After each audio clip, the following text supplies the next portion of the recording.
Aw, shucks now. Get ready, get ready, get ready. Calling all entrepreneurs, get ready because there's a new show in town. And this go around, it's all about you, the business owner, and helping you be a bigger, better, and bolder business. So don't go away. Level Up is next. Build Prince George's is a proud sponsor of Level Up. Build Prince George's, strengthening diverse local and minority businesses 360 degrees. 5, 4, 3, 2, 1. Level up. Level up. Level up.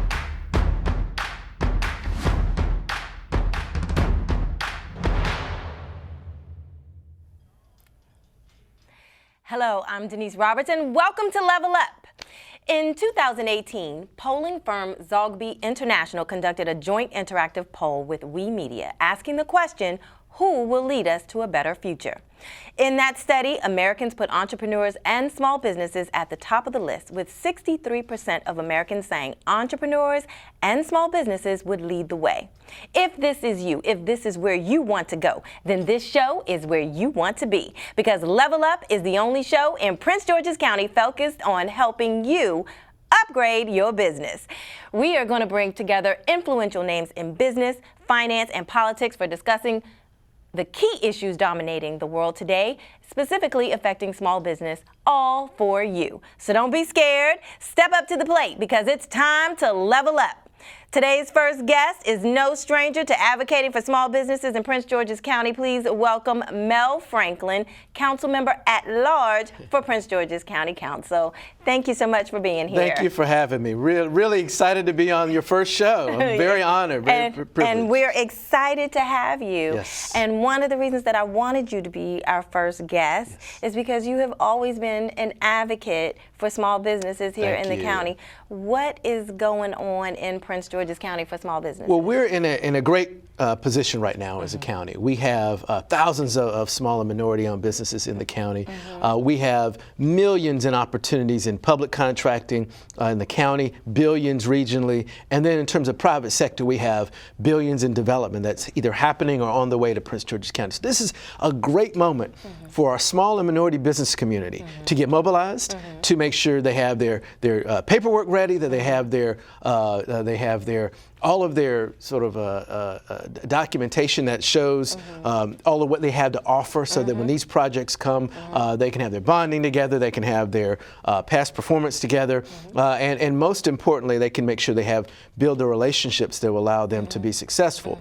One of the biggest things that we have to do as a county is to do a better job of making sure that the dollars we spend here locally are staying with those small and minority business communities that have small and minority businesses that have real capacity, and we have a lot of them that do. But far too often, those dollars leave and go to firms and companies that aren't diverse and are located far away from Prince George's County.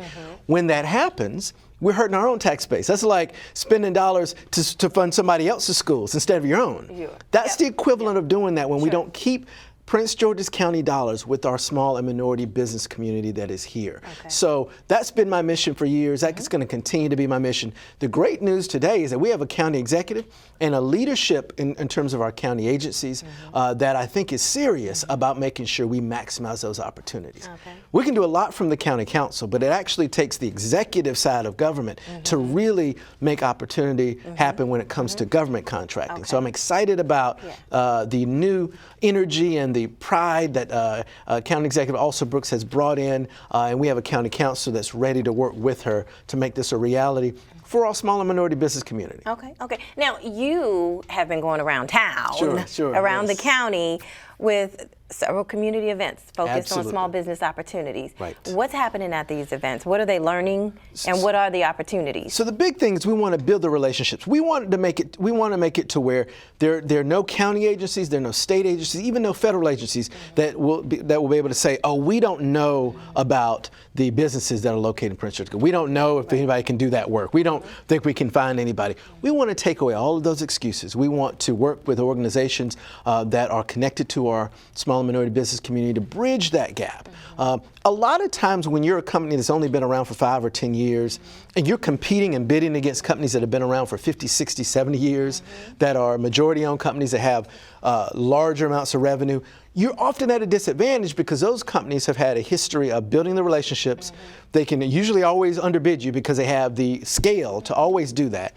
And so in those scenarios, we have to make sure that our laws, our policies are forcing the door of opportunity open for our small and minority businesses. Legislation Yes. geared toward that very thing. Absolutely. Absolutely.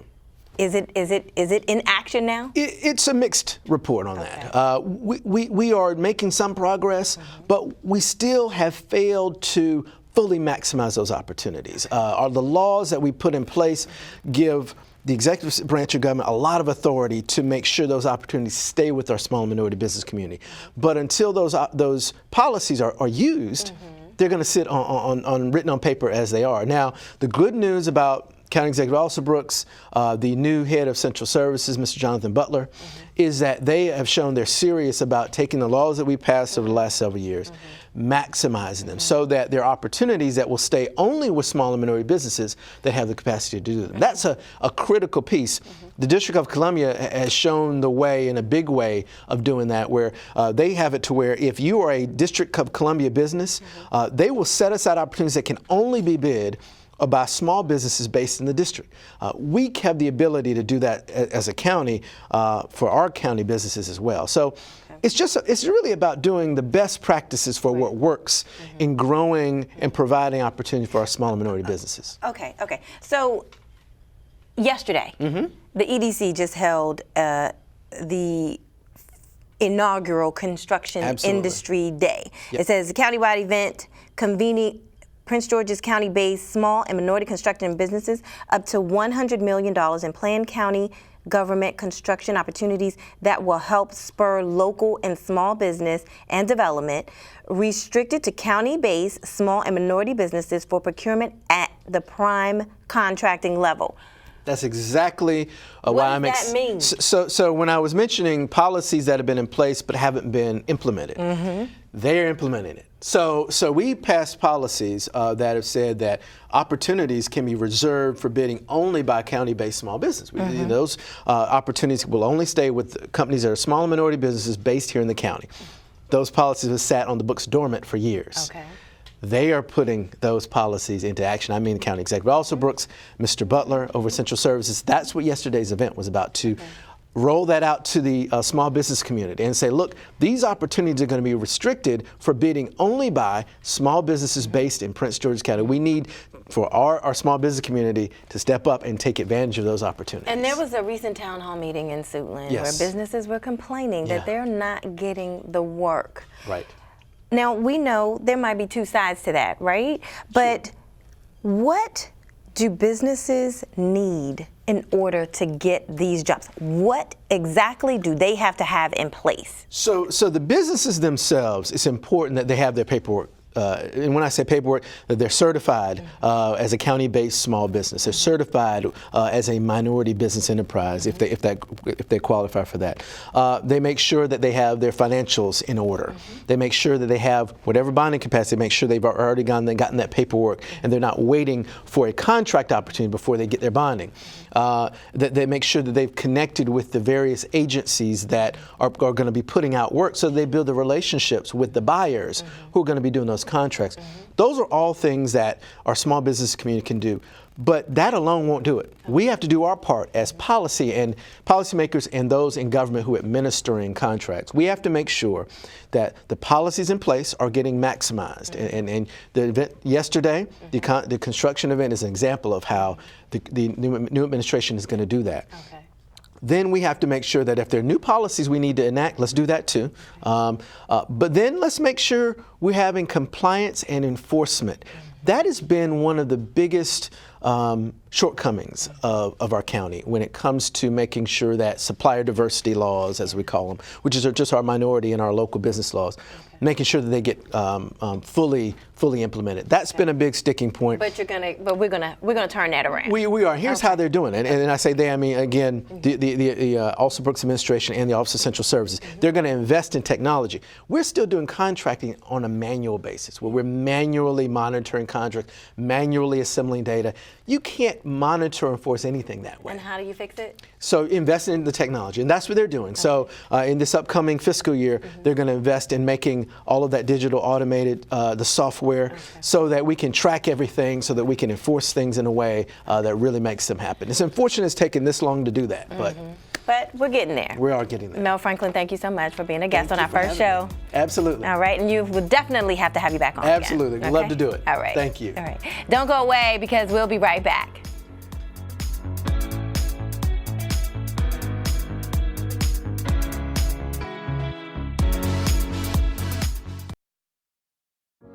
There's a lot of fear in coming back to school. I wasn't sure if I could do it. I'm a 40-year-old man that walked in there to get his high school diploma. It was very hard for me, but the teachers, the counselors, they help you. One of the teachers was Miss Araceli. Miss Araceli, she gave me direction. Every single time I had a question, she'll put down whatever she's doing and she'll come over and she'll sit there with you until you get it. Thank you, Ms. Araceli. I know you make a difference in people's lives because of the person and teacher you are. I wanted to be here because I wanted to thank you for helping me get a beautiful gift. 50% of getting your high school diploma is walking through those doors. The other 50% is doing the work. Getting your high school diploma, it is a life-changing experience. It really is.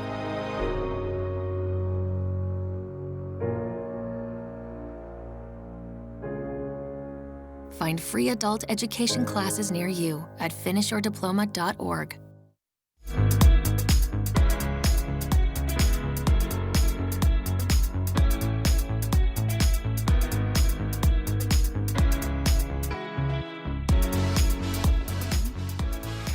Welcome back to the show, and thank you for tuning in. For those of you interested in doing business with the state of Maryland, our next guest is Lisa Mitchell Sennaar, Small Business Reserve Compliance Manager with the Governor of Maryland's Office of Small, Minority, and Women Business Affairs. Welcome to the show. Thank you so much. That was a mouthful. That was a mouthful. Yeah, so. But the groups that we serve is everybody. Small businesses come in all shapes and sizes. And so it is a mouthful for a reason. Yeah, okay. So what is your office role? How do they help small businesses? So under this administration, Maryland is open for business. And small businesses, over 580,000 in the state of Maryland, would love, many of them, to connect to procurement opportunities with the state. The state's a great business partner, okay?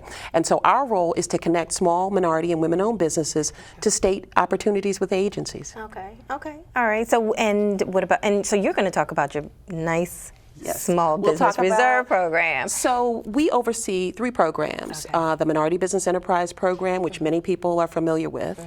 The Veterans Program, Veterans-Owned Small Business Program, which we just took on as an agency, as an office. And the Small Business Reserve Program. Before I touch on those, not only do we oversee the procurement for those particular, compliance for those 3 programs, we also hold training, technical trainings to make sure that the small business community that come to us that want to work with the state are ready to approach state procurement. And oftentimes you see that they're not ready, right? A number of small business owners, it could be 1 or 2 people or even 50, but have not necessarily had the technical training or understanding of what it is to connect to state procurement. When you're in the private sector, you just go out and do your business. When you're coming to the state to do business, you have to understand the rules. Understanding the rules is part of what we do to help businesses know what agency to call. How do you reach out to them? How do you connect to state procurement? Because when you look at the state of Maryland and you're a small business, where do you start? Right. Okay, explaining that is a lot of what we do. So the Small Business Reserve Program, how much does the state of Maryland spend with those certified companies that are certified in that program? So our last public look at the State Small Business Reserve Program, about almost $400 million. Now, the program has now expanded. prior to 2017, the program was available in 23 agencies, okay? And there was a 10% set aside. Okay. This program started in 2004. So in the scheme of things, it's a relatively new program. For example, the Minority Business Enterprise Program is 40 years old. Okay. Okay? Right. So, and everybody loves MBE, but it's still evolving. Sure. The Small Business Reserve Program, what makes it different from the Minority Business Enterprise Program is the focus is prime contracting for small businesses. So when we're talking about a space was created in 2004, this program, to create a space where small businesses could compete against other similarly situated small businesses for prime state contracts. Okay. In 2017, legislation expanded the program from 23 agencies to 70 and from 10% to 15% set aside. So that's a lot more money on the table and opportunities for procurement with the participating agencies. So how does a business, what's the process for becoming certified with the program? Terrific question. It is a self-certifying online application. The state of Maryland has a procurement system. It's called eMaryland Marketplace. It's a procurement portal. How the state does business is it has an online directory, an online procurement portal. This procurement portal, please, and we've got some information that we want everybody to remember. eMaryland Marketplace, that's one. And it's procurement.maryland.gov. If they can remember that, they're going to connect to that. It's companies certify, first of all, fill out a profile on eMaryland Marketplace, which is where the state of Maryland's agencies, the buyers, the procurement people, go to eMaryland Marketplace to find companies that can provide goods and services. So you first create a profile on eMaryland Marketplace. Who is your company? What do they do? You fill out that online application. While you're in there, you have the opportunity to self-certify to participate in the Small Business Reserve Program. Just simple questions. Are you a for-profit business? Are you independently owned and operated? You can't be dominant in your field. You can't be one of the big guys. And you have to fit in certain categories: wholesale, retail, service, manufacturing, construction, or architectural and engineering. You just determine which category you fit in, self-certify how many employees you have, and if you meet the size standards, you are instantly certified. That then is your ticket into the game. Can you list those categories one more time? I sure can. It's wholesale operations, so if you're a wholesale business, retail, service, manufacturing, construction, and architectural and engineering. Every business falls in one of those categories. You select which category that you're going to, that you do business in. And that's part of the online applications. It's just about 18 questions. So you register for the Small Business Reserve Program on eMaryland Marketplace. Correct. Within your eMaryland Marketplace profile. Because I know the federal government, they have something where you self-certify. So is this kind of... Yeah, it's less cumbersome. And the point of the Small Business Reserve Program was to make the entry into prime contracting easier for small businesses. Most small businesses don't have a whole staff of people who are looking at the procurement process and that kind of thing. But small businesses, if you meet the size standards and you fill out your paperwork and you're on eMaryland Marketplace, again, that's your ticket into the game. You can then bid on Small Business Reserve designated procurements. The agencies carve out these procurements that only Small Business Reserve companies can bid on. How much?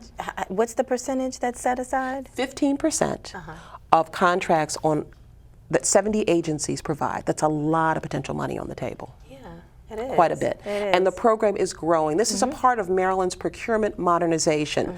Under the Hogan administration, they decided, their business people, they realized that Maryland's open for business. They wanted to make sure that the procurement process becomes more transparent. Most people that approach us don't know how to do business with the state. And so there's now a procurement manual that's available online at procurement.maryland.gov. You can see how do we walk through the steps of procurement. That's a new thing.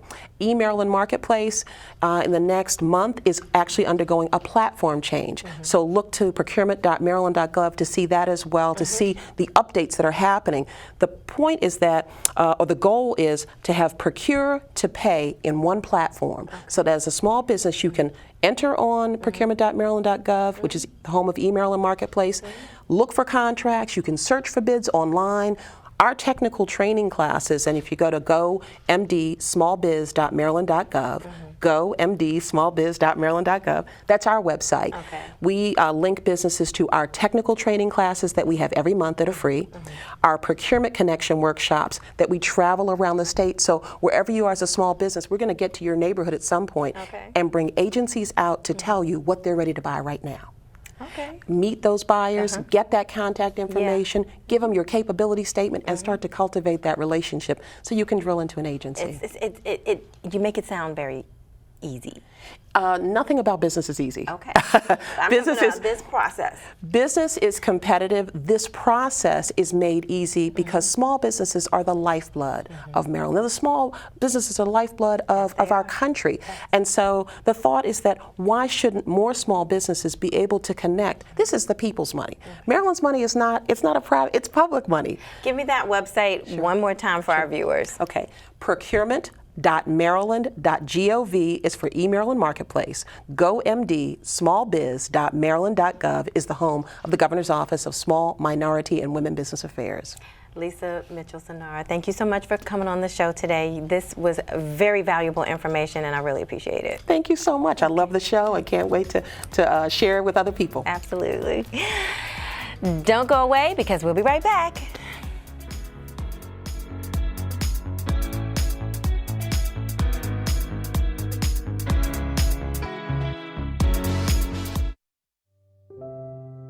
I really didn't feel safe anymore at home. Sometimes I wouldn't eat. It was like this hunger pain in your stomach. It was just so lonely.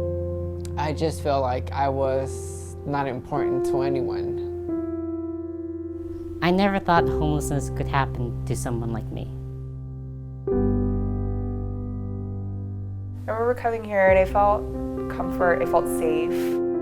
Graduating to valedictorian, getting a job, keeping the job, it's just a good feeling. Because I've completely turned my life around and made it into what I've always wanted it to be. There's people out there who can help. There's people out there who care. And things can get better. If you call 1-800-RUNAWAY, you will get connected to the help you need.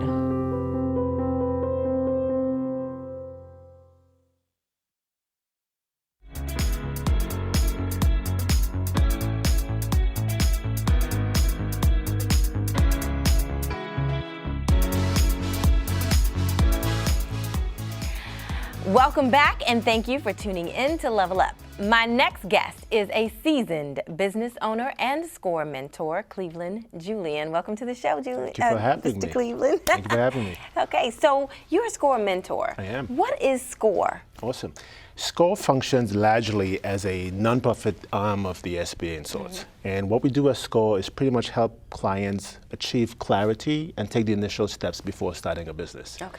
So that they can step into opportunities at the SBA and other state level opportunities that exist. Okay. And I think that's so important because oftentimes people have these ideas, they don't know where to get started, and then they think they maybe just jump right into it, but it's not that simple, right? So what are some questions you should be asking yourself before you actually start the business? I really love this conversation. And so what we find oftentimes is people step into businesses with a plan of a small business that's really big in their head.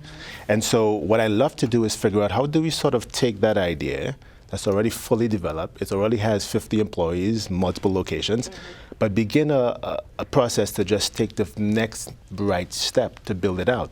And that just means probably just achieving clarity, just achieving a minute version of the business and launching it and testing to see if it actually has viability. So first of all, let's test the idea.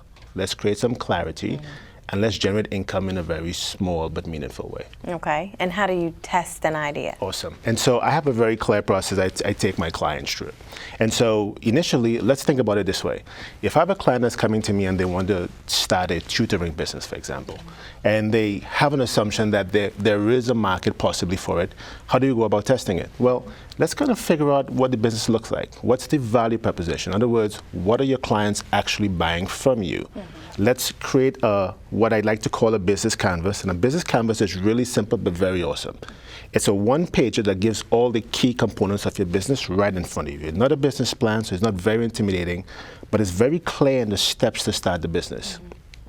Once you have it laid out, can we put together a minimal viable product of your service? It's not the final product, but it's a product worthy of actually getting people to actually buy. And can we get 10 or 15 persons to actually buy your actual product or service without investing tons of money, tons of time, just to merely test the idea to see if it actually has some sustainability attached to it. Okay. And then what? Good, so then what? So let's pull back. So if the idea stands its muster and we have traction in the real world, people other than your friends and family actually would want to buy it from you, let's step back now and actually do the work of building it out. Let's flesh out a larger business plan and begin to take some steps to actually build the website, build the actual service or the actual product, all the things that people normally think about doing when they're starting a business. What I like to have them focus on is the things that come before that. Let's create an MVP, a minimal viable product of the business concept, merely launch it, test it before doing all of that. So we do all of the other things. We register the business, we begin to think about who our ID clients are, and begin to kind of start a process of actually going after it. Do you need a business plan? You know, I'm a business owner, and I have never had a business plan, and I don't want to write one. It's one of those things that I discovered pretty early in this journey that's a major hurdle. So somebody comes in the office, they have a great idea. And if I say to them, go write a business plan and come back, they will not come back. Right. So what I use instead is a business canvas. And I have pretty much 6 videos that walks them through exactly how to do it. The business canvas is a simple one-pager. But with it, I can see all the key components of their business, and so can they. And they're movable, and so we can adjust it. And we can figure out whether or not there is actually a business idea in the concept by just looking at the canvas and not investing all that time in a business plan. So for me, I don't need a business plan in the beginning. Neither do I recommend one. Okay. Do you always have to have money to start? Yeah. So let me just say this about the work I think we do at SCORE and we do at M3 Strategic. Okay. For us, the goal of business for us is a tool towards financial planning. And so oftentimes, we don't have a lot of money available to start this. But what we do know is that between $2,000 and $5,000 is what it takes to start an average micro business or household business. Oftentimes, you can do it for half of that, $1,500. Again, all we're doing in the beginning is just testing the idea. And I don't think it costs a lot to test. The beautiful thing about it, if the test comes out right, you have a much more compelling argument to actually seek funding for something that you've already proven that actually has a real market. Okay. How do you know what kind of business to start? Yeah. So I think this is really very personal. And so I don't recommend simply going after a need that you think exists. I think if you're going to try and build a business, the way that we recommend is try to stay with something that's really close to home. So most of my clients, I challenge them, let's build a enterprise that generates between $25,000 and $50,000 a year. Now for most, that might sound like a lot of money, but invested correctly, it can have a huge impact on your current existence as well as your future existence. So let's do something that you could actually do consistently for 3 years. So in other words, something you love, not necessarily something you do. Because there are other people who think just the opposite. Correct. Right. But here's the thing, and if you're trying to start a business using a conventional model, sure. If you can secure $500,000 up front and be able to hire 20 employees out the door, maybe you try the conventional model. If you're looking to bootstrap this business as a way to build wealth and you're just looking to generate an extra $50,000 a year, you don't really need that approach. Okay. All right. Cleveland, Julian, I want to thank you so much for coming on the show. Look, do you have a website or some place that people can contact you? Because you have obviously a great amount of information that... Absolutely. So 2 things coming up really soon. PG County Community College, we're hosting a free 2-hour seminar where we're kind of really fleshing a lot of this conversation out, helping folks figure out how to start businesses by first understanding themselves and the things that often trip them up in life and in business, so they can build something that's sustainable. And that takes place on July 17 between 6 and 8. M3 Strategic Partners.com, they can get all the information that they need on their website as well. All right. Cleveland Julian, thank you so much for being on the show. Awesome. Thank you for having me. Okay. Yeah. And that's our show for today. I want to thank all of my guests today, Mel Franklin, Lisa Mitchell Sennaar, and Cleveland Julian. I'm Denise Roberts, your host, and I will see you next time.